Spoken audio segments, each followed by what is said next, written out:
Les habitants du sud d'Israël ont passé la nuit au rythme des alertes, des tirs de roquettes et des interceptions par le système antimissile Dôme de Fer. Des dizaines de roquettes ont été tirées depuis mardi matin sur le sud du pays. Un travailleur étranger a été grièvement blessé dans l'une des attaques sur Sderot. Il se trouvait sur un chantier de construction au moment de l'alerte. Rapidement pris en charge par les secours, son état s'est stabilisé et il est considéré comme modéré. Dans la nuit, Tsahal a riposté à ces attaques palestiniennes. Les avions de chasse israéliens ont visé des positions du Hamas dans la bande de Gaza.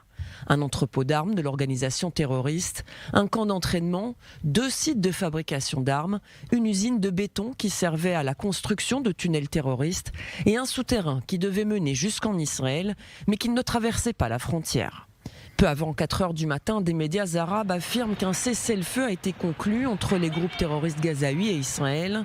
Une trêve qui n'a pas été respectée très longtemps, puisqu'à 4h02, une roquette s'est abattue dans la cour d'une habitation à Chof Ashkelon sans faire de blessés. Après 1h30 de calme relatif, les sirènes d'alerte ont à nouveau retenti dans la région d'Ashkelon à 5h30 du matin.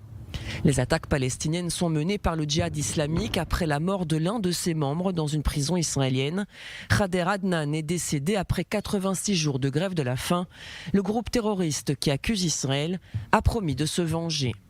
Le Premier ministre israélien a mené des consultations sécuritaires mardi soir, durant lesquelles il a été décidé que Tsahal devait se préparer à une opération de grande envergure dans la bande de Gaza. Selon un responsable sécuritaire, pour l'heure, le lancement d'une intervention plus large n'est pas à l'ordre du jour, afin d'éviter une nouvelle escalade entre le Hamas et Israël. Tsahal se tient cependant prêt à réagir. De leur côté, les groupes terroristes gazaouis ont affirmé que la suite des événements dépend des actions de l'armée israélienne. Malgré la situation, Tsahal a décrété un retour à la normale dans le sud du pays. Aucune restriction n'a été imposée pour l'instant aux habitants du pourtour de Gaza.